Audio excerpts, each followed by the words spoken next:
السلام علیکم ورحمۃ اللہ وبرکاتہ۔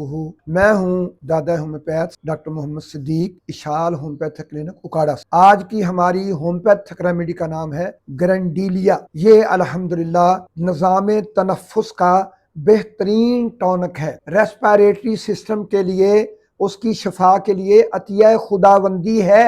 گلے میں تکلیف ہو، سانس کی نالی میں تکلیف ہو، دائیں بائیں پھیپھڑے میں تکلیف ہو، پلیورا میں انفیکشن ہو، اس کے اندر کوئی کسی قسم کا استسقائی ورم ہو، کھانسی آئے، کھانسی شدید ہو، کھانسی خشک ہو، کھانسی کالی ہو، کھانسی بلغم والی ہو، جس کے ساتھ بلغم اٹک جائے، نکلنے کا نام نہ لے، مریض کو سانس کی رکاوٹ ہو اور بیچارہ جو ہے وہ سانس لینے کے لیے اس کو دوہرا ہونا پڑے، انتہائی تکلیف کے ساتھ اس کو چھاتی کو دبانا پڑے اور پھر کہیں جا کے اس کا سانس آئے اور تھوڑی سی وہ بلغم نکلے، تو ان تمام کیفیات کے اندر گرینڈیلیا استعمال کریں گے انشاءاللہ تو شفا ہوگی۔ اور اس کے ساتھ ساتھ جس بھی مریض کا جگر بڑا ہوا ہے، تلی بڑی ہوئی، ہیپیٹومیگیلی ہے، سپلینومیگیلی ہے، تو اس کے ان دونوں کو الحمدللہ مکمل صحت یاب کرنے کے لیے گرینڈیلیا دوا ہے۔ اور ساتھ ساتھ جو ہے یہ اس کے جلد کے اوپر جلندار خارش ہوتی ہے،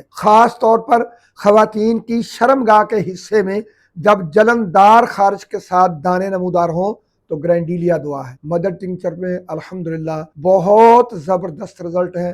اگر اس کو نیم گرم پانی کے ساتھ بار بار استعمال کروایا جائے، 30 میں، 200 میں، اور پرانے کیسز میں، بڑی عمر کے لوگوں میں 1 MCM ضرور استعمال کروائیں تاکہ اللہ رب العزت ان کو شفائے کاملہ عاجلہ دائمہ نصیب فرمائے۔ السلام علیکم ورحمۃ اللہ وبرکاتہ۔